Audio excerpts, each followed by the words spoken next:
케이티 데이비스라는 여성이 있습니다. 미국 테네시주의 부유한 가정에서 태어났지요.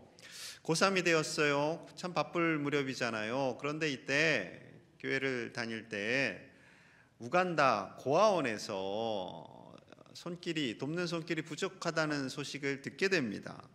그런데 그 소식이 가슴에 꽂혔어요. 그래서 20일간 봉사활동을 다녀오게 되죠. 봉사활동을 잘하고 다녀왔고, 그리고 공부했고, 대학에 합격했어요. 그런데 이 아이들이 계속 어른어른 하는 거예요. 어머니께 이야기합니다. 1년간 휴학하고 나 우간다에 좀 갔다 올게요. 처음에는 부모님이 반대했는데 다녀오게 됩니다. 2007년 19살의 나이죠. 아주 어린 나이입니다. 그때 피부는 까맣지만 그 맑은 눈망울의 아이들을 보살피면서 참 마음에 큰 감동을 받게 되죠. 하지만 아이들이 굶주리고 고통 가운데 있습니다. 세 자매를 만났어요. 한 가족인데 아버지는 에이즈로 사망하고 엄마는 애들을 키우다가 그냥 두고 가버렸어요. 세 아이들이 그렇게 고아원에 왔는데 가장이 9살인 거죠. 막내 5살짜리 스코비아가 엄마의 사랑을 못 받고 자랐으니까 이 케이티가 안아주고 달래주고 하면 그 품에 이렇게 안겨서 애교도 부리고 합니다. 그 품이 너무 좋으니까 또 엄마라고 부르고 싶을 거 아니에요. 엄마라고 불러도 돼요? 조심스럽게 묻습니다. 그러니 케이티 19살짜리가 순간 놀랬지만 불러 내가 네 엄마야 그렇게 그냥 고백했는데 진짜로 이 케이티 밑으로 애들을 다 입양을 합니다. 애들을 입양해요. 딸들을 입양해요. 미국에 있는 부모가 난리가 났겠죠. 그런데 입양을 했어요. 한 명씩 입양을 해서 13명이 되었어요. 저렇게 13명이 되었고 결혼도 합니다. 좋은 짝을 하나님이 주셨어요. 결혼도 했고 결혼식 장면 딸들과 결혼식인데 딸들이 저렇게 커요. 저 딸들이 학교 갔다 우르르 옵니다. 그리고 엄마를 찾죠. 엄마 밥 줘요. 배고파요. 학교에서 이런 일이 있었어요. 속상한 일이 있었어요. 한두 명의 아이도 듣기 힘든데 13명이 조잘 한다고 생각해 보십시오. 때로는 힘들기도 하고 때로는 기쁘기도 하고 만감이 교차되죠. 하지만 아이들이 이름을 부를 때 이런 감동을 주시더래요. 우리가 하나님의 이름을 부르잖아요. 이 땅에 수십억 인구가 하나님을 찾습니다. 물론 하나님을 안 믿는 사람들도 있지만 그리스도인들 하나님을 찾아요. 하나님을 불러요. 하나님 힘들어요. 하나님 도와주세요. 그런 생각 들 때도 있죠. 이 수십억 인구가 하나님께 다 기도하면 하나님이 다 들으실까? 하나님 피곤하지 않으실까? 옛날에 그런 영화도 있던데 어떤 사람이 하나님이 되는 말도 안 되는 영화. 그러더니 막 천장에 포스트잇으로 그냥 온 세상 사람들의 기도 제목을 다 붙였다가 귀찮으니까 그냥 응답 다 눌렀더니 막 세상이 난리가 났어요. 그런 영화 기억나세요? 브루스 올마이티라는 영화였는데 여러분 하나님의 역할이 힘들 것 같지만 여러분 하나님은요 그것을 기뻐하세요. 하나님이 우리를 너무나 사랑하시기 때문에 그렇죠. 사랑하지 않는다면 하나님 도와주세요. 힘들어요. 아파요. 불안해요. 염려가 있어요. 다 듣기 힘드시겠지만 우리를 사랑하시니까 우리를 너무도 사랑하시니까 다 들으시는 거죠. 하나님의 놀라운 사랑을 글로 표현한 성경이 호세아서입니다. 물론 모든 성경이 하나님의 그 사랑을 담고 있지만 좀 호세아서는요 특별해요. 자, 호세아를 처음 만나서 하나님 주신 말씀이 있어요. 1장 2절입니다. 여호와께서 처음 호세아에게 말씀하실 때 여호와께서 호세아에게 이르시되 너는 가서 음란한 여자를 맞이하여 음란한 자식들을 낳으라. 이 나라가 여호와를 떠나 크게 음란함이니라 하시니 음란이라는 단어를 3번이나 사용하세요. 처음 호세아를 만나서 주신 말씀이 내가 너를 택했어, 내가 너를 사랑해, 얼마나 힘들어가 아니라 내가 너를 결혼시켜 줄 거야. 이때까지 좋았겠죠. 그런데 음란한 여인하고 결혼해야 돼. 음란한 자식을 낳아야 돼. 왜냐하면 이 나라가 음란하기 때문이야 라고 말씀하시는 거죠. 아니 얼마나 당황했겠어요. 아니 나라가 음란한 것과 저거 무슨 상관입니까? 저는 좋은 자매 만나고 싶어요. 착한 자매 만나고 싶어요. 이왕이면 예쁜 자매 만나고 싶어요. 여기서 웃으셔야 되는데 이렇게 심각하게 막 저를 쳐다보시면 호세아도 똑같구나 이 생각하시면 안 되고, 요즘 청년들이 다 그렇잖아요. 여러 가지 조건이 있어요. 그래서 서로 행복하게 살고 싶고 서로 사랑하며 살고 싶고 그런 마음이 있는데 음란한 여인을 만나래요. 선지자로 사는 것도 얼마나 힘들었겠습니까? 그러면 가정에서 좀 위로를 받고 싶지 않았겠어요? 모든 직장인들이 다 힘들 거예요. 그런데 목회자들도 의외로 좀 힘듭니다. 왜냐하면 마음이 아픈 분들이 많기 때문에, 마음이 아픈 분들하고 면담을 하고 상담을 하고 나면 그 아픔이 이제 목회자에게 싹 와요. 그래서 털어놓는 분들은 굉장히 시원하지만 듣는 저에게는 이 아픔이 오는 거죠. 그래서 집에 왔는데 아내가 여보! 양말을 거기 벗어놓으면 어떡해요? 이러고 여보! 빨리 씻어요! 이러고 그러면 이제 힘든 거죠 제가. 그래서 저희 어머니께서 기도를 많이 하셨어요. 착한 아내, 성품이 좋은 아내, 믿음이 좋은 아내와 짝지어 주세요. 그래서 지금의 아내하고 살고 있답니다. 그런데 호세아는 그게 아니에요. 몸을 파는 여인이에요. 이 여인과 결혼하래요. 이 착한 호세아가 순종을 합니다. 그리고 아이를 낳았어요. 아들을 낳았어요. 얼마나 기뻤을까요? 하나님이 또 친히 이름까지 지어주세요. 첫 번째 아들 이름은 이스르엘, 하나님께서 파종하셨다, 하나님께서 심으셨다라는 거예요. 하나님께서 너의 가족을 심으셨어. 기뻤겠죠. 둘째 딸을 낳았어요. 또 하나님께서 이름을 지어주세요. 좋은 이름 지어주시겠지 했는데 로루하마, 긍휼히 여김을 받지 못하는 자. 내 딸의 이름이 긍휼히 여김을 받아야 하는데 받지 못해요. 그 아이를 부를 때마다 아빠의 마음이 얼마나 짠했을까요? 셋째 아들을 낳았어요. 또 아들을 낳았는데 하나님께서 이름을 또 친히 지어주시네요. 이번에는 로암미. 당황스럽습니다. 너는 내 백성이 아니다. 아들을 딸에게는 좋은 것 주고 싶은 것이 부모님의 마음이잖아요. 비록 자신에게는 어려움이 처했다 할지라도 이 아들들에게는, 딸에게는 하나님이 좋은 것 주실 거야. 나는 너희에게 좋은 것만 먹이고 싶고 좋은 것만 입히고 싶어 하는 것이 부모님의 마음이에요. 그런데 하나님께서 왜 이런 이름들을 주셨을까요? 그 이유가 있습니다. 이스라엘 백성은 하나님이 심으신 백성들이죠. 하나님께서 너무나 사랑해서 심으셨어요. 그래서 이스르엘입니다. 그런데 이 이스라엘이 하나님이 기뻐하지 않는 행동을 하네요. 하나님이 긍휼히 여김을 주셔야 되는데 그런 행동은 하지 않고 자꾸 하나님이 미워할 행동만 해요. 그래서 로루하마가 된 겁니다. 그리고 점점 하나님과 더 멀어져요. 하나님과 멀어지고 또 멀어져요. 그래서 하나님께서 로암미, 너는 내 백성이 이제는 아니야 라고 하시는 거죠.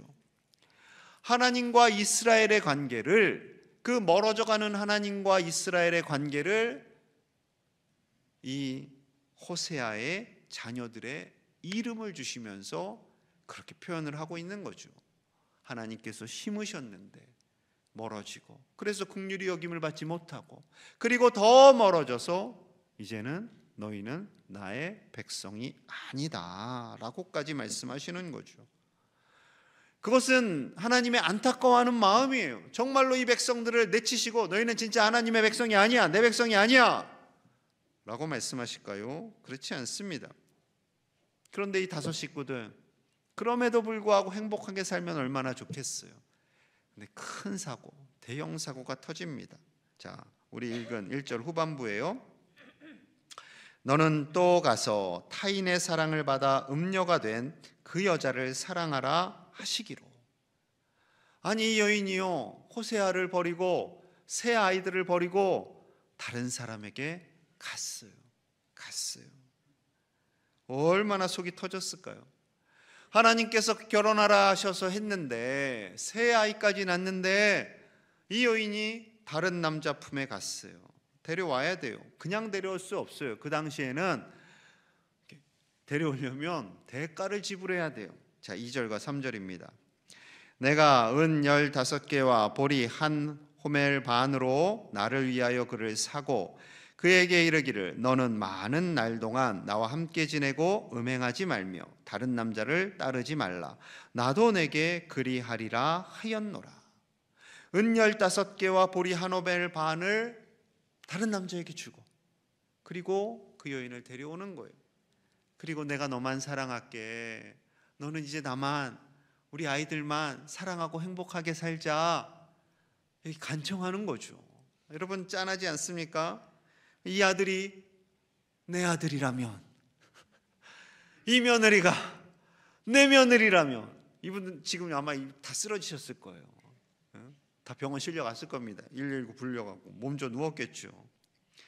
여러분 이 과정 속에서 정말 큰 상처를 받았겠죠. 호세아가 너무나 힘듭니다. 마음이 아파요. 아내를 통해서 함께 사랑을 나누고 행복하게 살고 싶은데 이 여인의 마음은 다른 곳을 향하고 있어요. 신랑을 향하고 있지 않아요. 아이들을 향하고 있지 않아요. 아이들을 제대로 돌보기나 했겠어요? 제대로 밥이나 먹였겠어요? 쉽지 않습니다. 여러분 이것은요 막장 드라마가 아니라 진짜 실제로 있었던 사건이지요. 이를 통해서 주시는 하나님의 마음이 있어요. 왜 호세아와 고멜 그리고 새 아이들을 통해서 하나님은 어떤 말씀을 주실까요? 자, 1절 봅니다. 1절 상반절 우리 함께 봅니다. 시작. 여호와께서 내게 이르시되 이스라엘 자손이 다른 신을 섬기고 건포도 과자를 즐길지라도 여호와가 그들을 사랑하나니. 여호와가 그들을 사랑하나니. 이스라엘 자손이 하나님을 떠났어요. 다른 신을 섬겨요. 그리고 건포도 과자를 즐겨요. 건포도 과자는 세상의 가치를 의미합니다. 돈, 쾌락, 성공 이거 찾다가 하나님과 멀어진 거예요. 헛된 우상을 찾다가 하나님과 멀어진 거예요. 그럼에도 불구하고 여호와 하나님이 이스라엘 백성을 사랑한다라는 거죠. 똑같습니다. 우리가 하나님을 떠나고 하나님을 저주하고 하나님을 경외하지 않겠다고 말하고 세상의 가치를 향해서 살아간다 할지라도 그러하다 할지라도 하나님은 우리를 사랑합니다. 사랑한다고 말씀하고 있는 거죠. 우리 안에 좀 삐뚤어진 마음이 있어요. 내가 세상 방식대로 살고 하나님을 저주하고 내 맘대로 살면 하나님이 나를 당연히 싫어하지. 어떻게 나를 좋아할 수 있겠어? 라고 생각합니다. 그런데 그렇지 않아요. 그럼에도 불구하고 하나님은 우리를 사랑하고 계세요. 마치 아버지의 재산을 다 가지고 집을 뛰쳐나간 둘째 아들, 그 아들을 기다리는 아버지의 마음, 그 아버지의 마음이 바로 우리 하나님 아버지의 마음인 것이지요. 세상에서 아무리 죄악 속에 있고 하나님이 기뻐하지 않는 일을 하고 성공하지 못하고 연약하고 부족하다 할지라도 우리 하나님은 결코 우리를 포기하지 않는다 말씀하고 있습니다. 다시 데려오시는 거예요. 그 값을 치르시고. 이 놀라운 사랑, 이 하나님의 사랑, 그 사랑이 우리의 가슴 속에 있기를 간절히 소망합니다. 때로는 속상할 때도 있지요. 답답할 때도 있지요. 화가 날 때도 있지요. 그러나 결코 포기하지 않고 우리를 끝까지 붙드시는 그 하나님, 내가 너를 사랑해. 내가 너를 사랑해. 때로는 혼자 우리를 사랑하시는 것 같아요. 때로는 하나님께서 홀로 외사랑이라고도 하죠. 짝사랑이라고도 하죠. 그 사랑을 하나님이 하시는 것 같아요. 여러분 그 하나님의 사랑에 반응하시고 그 하나님의 변하지 않는 사랑을 신뢰하시는 저와 여러분들 되시기를 간절히 축복합니다. 하나님이 원하시는 것은 세상을 찾아 떠난 그 고멜과 호세아가 다시 하나 되는 거죠. 하지만 어떻게 되었을까요? 결국 이스라엘은 하나님을 떠납니다. 그래서 북이스라엘이 아수르에 의해서 멸망을 당하고 남유다마저 바벨론에 의해서 멸망을 당하지요. 그들이 멸망당했다 해도 하나님은 그들을 포기하지 않으세요. 포기하지 않으세요. 그들이 제사도 못 드리고 예배도 못 드리고 희생제물도 없이 방황하는 세월을 살게 됩니다. 그것을 예언하는 장면이 4절이죠. 그렇다고 여기서 끝이 날까요? 그렇지 않아요. 자, 우리 5절 같이 봅니다. 5절 시작. 그 후에 이스라엘 자손이 돌아와서 그들의 하나님 여호와와 그들의 왕 다윗을 찾고 마지막 날에는 여호와를 경외함으로 여호와와 그의 은총으로 나아가리라. 아멘. 그 후에 결국에는 이스라엘 자손이 돌아와서 하나님을 찾고 뿐만 아니라 그들의 왕 다윗을 찾는다 말씀하세요. 아니, 다윗은 이미 죽었는데요. 그럼 이 다윗은 누굴까요? 다윗의 후손으로 오시는 예수 그리스도를 의미하는 것이지요. 예수님을 찾고 하나님을 경외하고 하나님의 은혜로 나아가리라. 그렇다면 이들이 하나님을 떠났다가 다시 자신들의 힘으로 하나님께 돌아온다는 건가요? 아니에요. 은혜, 그 십자가의 은혜, 예수 그리스도 그 은혜를 경험하고 나서 주님께 다시 돌아오게 된다라고 말씀하는 거죠. 여러분, 우리가 똑똑해서 우리가 신앙심이 있어서 내가 겸손해서 이 자리에 온 것이 절대 아니에요. 우리 주님의 십자가의 은혜가 있었기 때문에, 그 십자가의 사랑이 있었기 때문에, 보이지 않는 성령님께서 우리의 마음을 만지셨기 때문에 우리가 이 자리에 올 수 있었던 거죠. 이것이 기독교 신앙입니다. 골로새서 1장 20절 말씀 우리 함께 봅니다. 시작. 그의 십자가의 피로 화평을 이루사 만물 곧 땅에 있는 것들이나 하늘에 있는 것들이 그로 말미암아 자기와 화목하게 되기를 기뻐하심이라. 아멘. 무엇으로요? 십자가의 피로. 예수님의 십자가의 피로 하나님과 우리가 화평하게 되었어요. 화목하게 되었어요. 이를 기뻐하시는 거죠. 여러분, 십자가가 없으면 우리가 하나님께 나아갈 수가 없어요. 십자가가 없으면 우리는 죄로 말미암아 죽은 채 살아도 살아있는 것이 아니지요. 십자가를 생각하면 슬퍼요. 예수님의 고난, 채찍에 맞으시고 창에 찔리시고 수많은 모욕을 받습니다. 그 고난을 생각할 때 마음이 아픕니다. 십자가가 없으면 어떻게 되었을까요? 영광도 없겠지요. 면류관도 없겠지요. 영어 속담에 이런 속담이 있어요. 영어 잘하시니까 No cross, no crown. 크로스는 십자가죠. 크라운은 면류관입니다. 영광입니다. 고난이 없이는 영광도 없습니다 라는 미국의 속담인데, 이 속담이 예수님의 십자가로 시작된 거예요. 예수님의 십자가가 없다면 우리에게는 면류관이 없습니다, 영광이 없습니다라는 거죠. 전적인 주님의 은총입니다.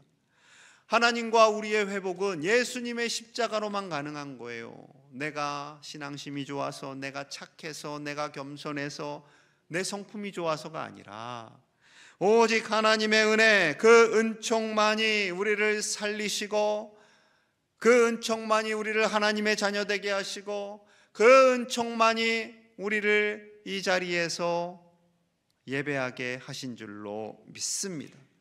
여러분, 그 십자가의 은혜, 우리를 살리시기 위해 아들을 이 땅에 보내주시고 고난과 십자가로 나아가신 그 주님의 사랑, 그 주님의 사랑이 우리와 함께하기에 오늘 우리를 건지시고 우리는 이 자리에서 예배할 수 있게 된 것이지요.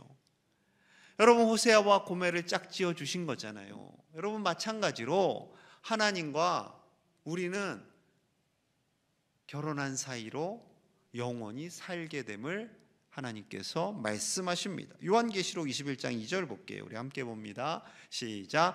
또 내가 보매 거룩한 성 새 예루살렘이 하나님께로부터 하늘에서 내려오니 그 준비한 것이 신부가 남편을 위하여 단장한 것 같더라. 아멘. 천국을 바라본 거예요. 요한이 천국을 보니 거룩한 성 새 예루살렘이 임합니다. 그 성은요, 건물을 의미한 게 아니에요. 구원받은 백성들, 우리를 의미합니다. 그 구원받은 백성들이 마치 신부가 남편을 위하여 단장한 것 같더라. 남편은 누구예요? 예수님.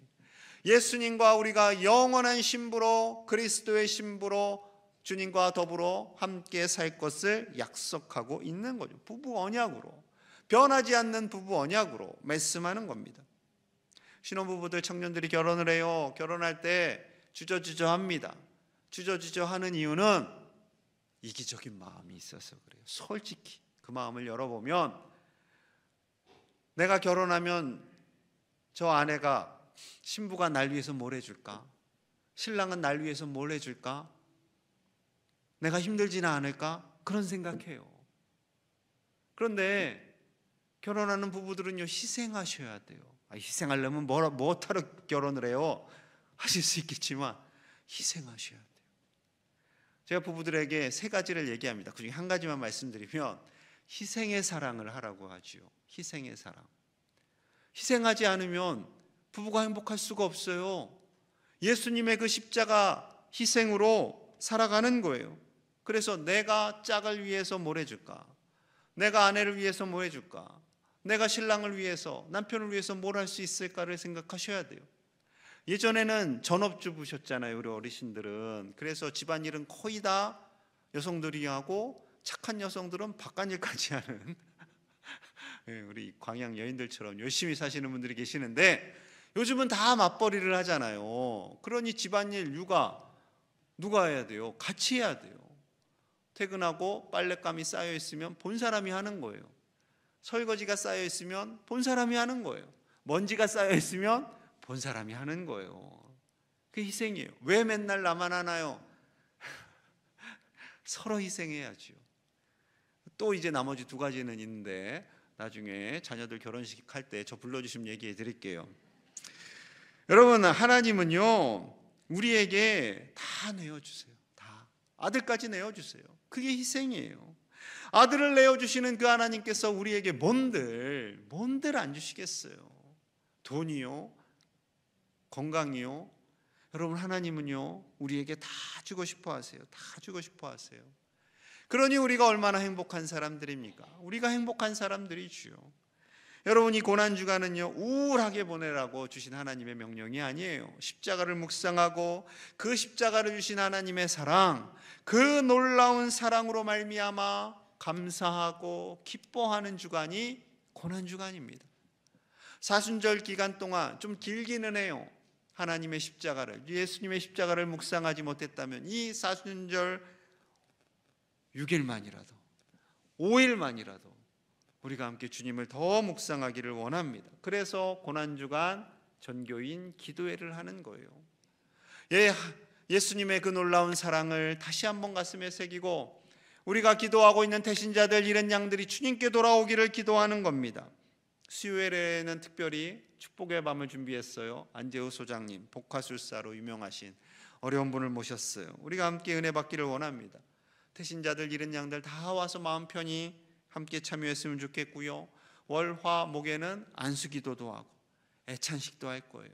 정말 풍성한 은혜로 우리가 함께 더 하나님께 나아가기를 원합니다. 하나님께서 주신 그 놀라운 사랑, 그 십자가의 사랑을 새기는 우리 사랑하시는 제1의 가족들 되시기를 간절히 축복합니다. 이 시간에는 우리 간증 시간이에요. 구원받은 그 기쁨, 우리 교회에서 신앙생활하는 기쁨을 함께 나누고자 합니다. 2부와 1부 때는 민홍기 성도님, 정말 초신자 성도님이 해주셨고, 2부 3부 때는 최길모 안수지사님께서 해주시겠습니다. 나오십시오. 은혜 받는 시간 되시기를 바랍니다.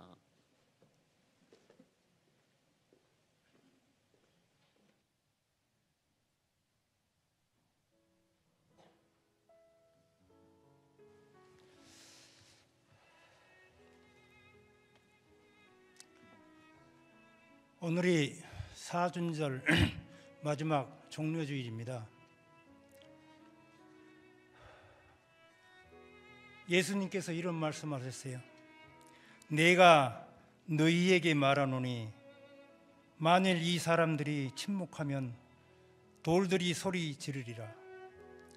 오늘 아침에 묵상하면서 저도 간증하면서 많은 생각을 했었습니다.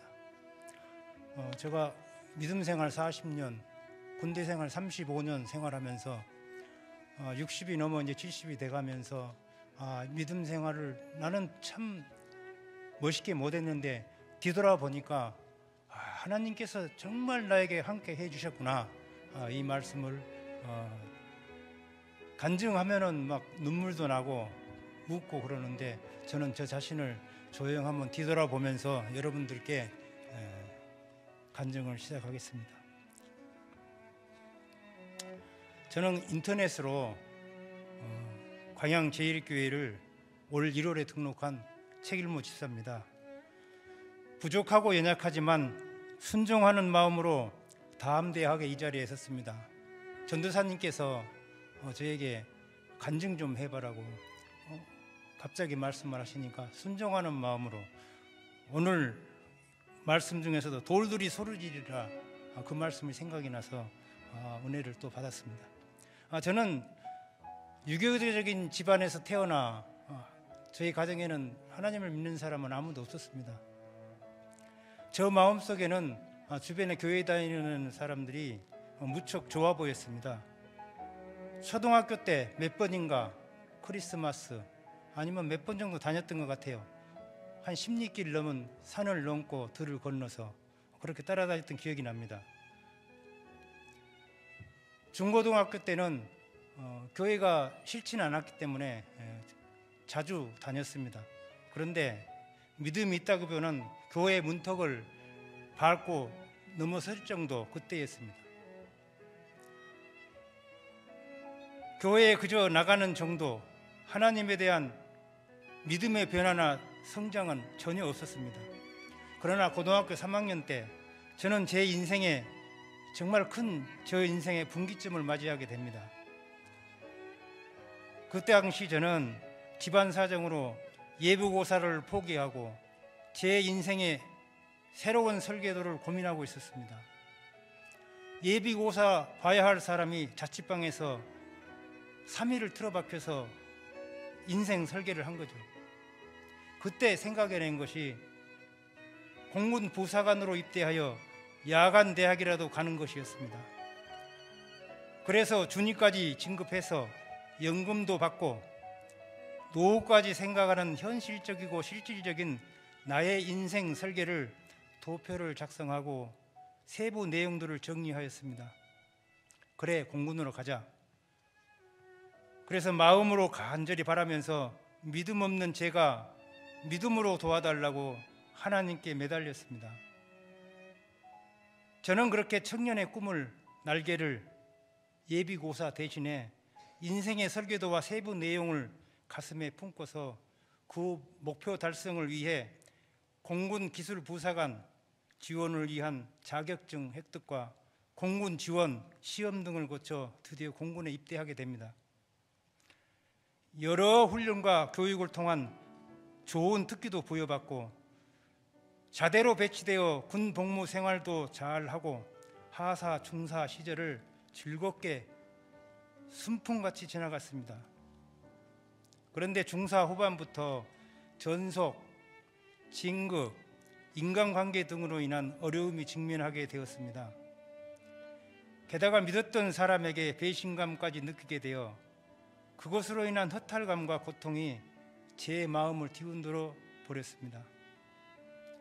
저는 좋은 근무지로 가서 진급도 잘하고 상도 많이 받고 등급도 좋게 받고 싶었는데 어느 것 하나 제대로 잘 되는 것이 없었습니다. 이 모든 것을 통해 하나님보다 사람을 우선시했던 두 마음을 품은 저를 보게 되었습니다. 사실 그때는 모든 것이 인맥과 빽이 난무하고 운동 잘하고 술 잘 먹고 아니면 실력이라도 좋아서 인간관계가 잘 풀려야 하는데 그런 점은 저에게는 하나도 없었습니다. 하나님께서는 어느 것 하나 자신 없는 제가 문제였던 것을 알게 하셨던 것입니다. 그리고 또한 하나님께서는 이러한 시련이 오기 전에 저를 새로 준비된 곳으로 인도하셨습니다. 서울 신설동의 시내 전화국 해통실에서 민간인과 군인이 함께 근무하는 그런 합동 근무소로 신설 배속지로 진속시켜 주셨습니다. 그곳에 전속 가서 아주 믿음 좋은 형제를 만나게 됩니다. 그래서 그분하고 말씀을 참 많이 봤죠. 그래서 하나님 말씀을 접하고 난 이후로는 말씀을 통해서 나의 눈이 뜨이고 수면조였던 성경 말씀이 내 입에 꿀송이처럼 달았습니다. 태초에 하나님이 천지를 창조하시고 또 요한복음에 태초에 말씀이 계시니 그 말씀이 하나님과 함께 계셨으니 이 말씀은 곧 하나님이다. 즉 말씀이 예수님이시고 예수님이 곧 하나님이시고 하나님의 말씀 속에 계시다는 것을 알고 성경에 관련된 책자는 책자, 또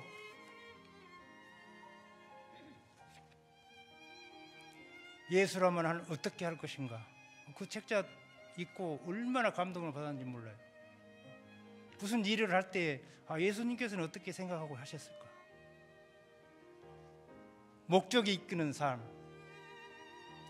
그런 서적을 통해서 제가 많은 도전을 받았습니다. 그래서 신앙 관련 책을 끼고 살다시피 하였습니다. 군인 성경을 읽으며 통독하고 묵상하기를 반복하고 구절을 외우고 길을 걸을 때도 묵상하고 주님을 생각하고 기도하곤 했습니다. 말씀 충만하니 성령님께서 술, 담배, 진급, 전속, 인간관계, 세상이나 세상 것들은 전부 다 아무것도 보이지는 게 없었습니다.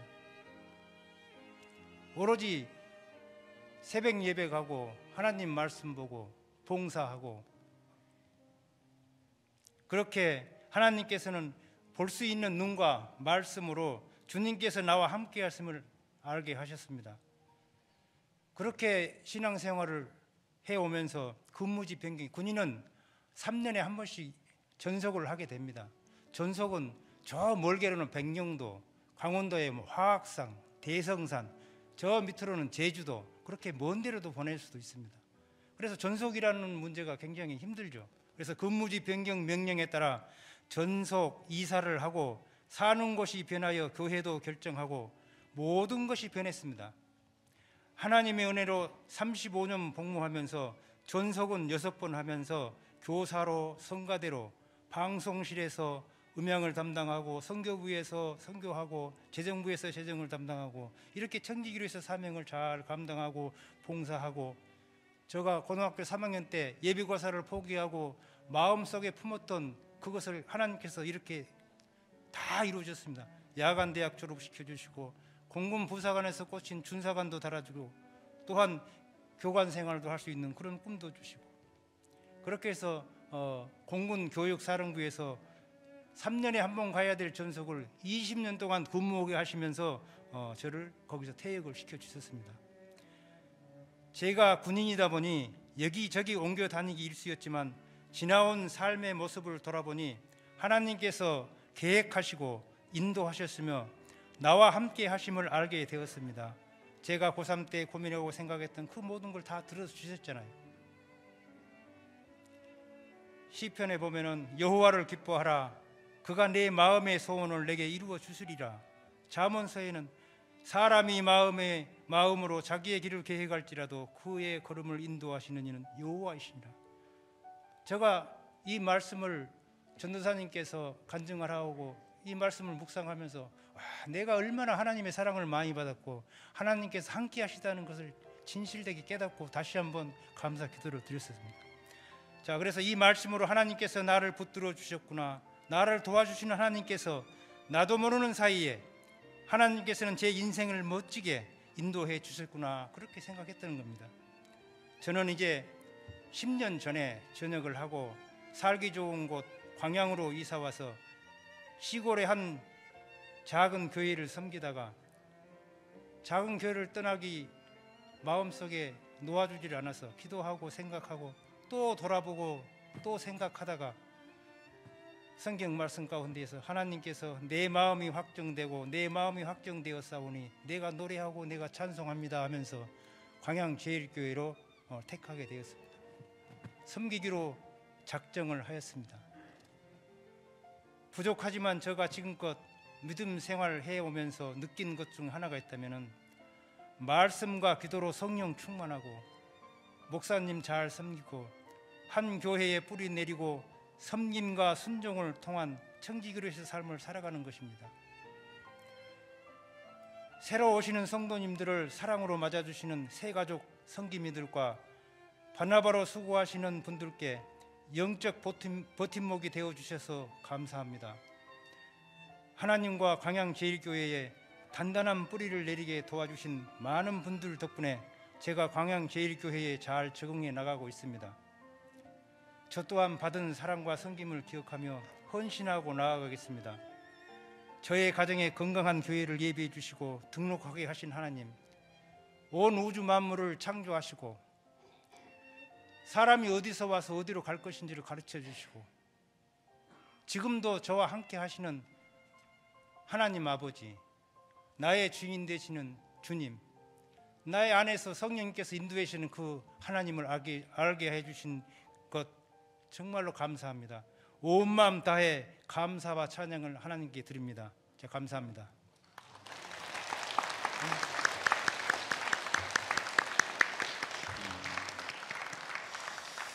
이 시간에 함께 마음을 모아서 기도하겠습니다. 하나님의 사랑을 알고 하나님의 사랑 안에 거하기를 같이 기도하고요.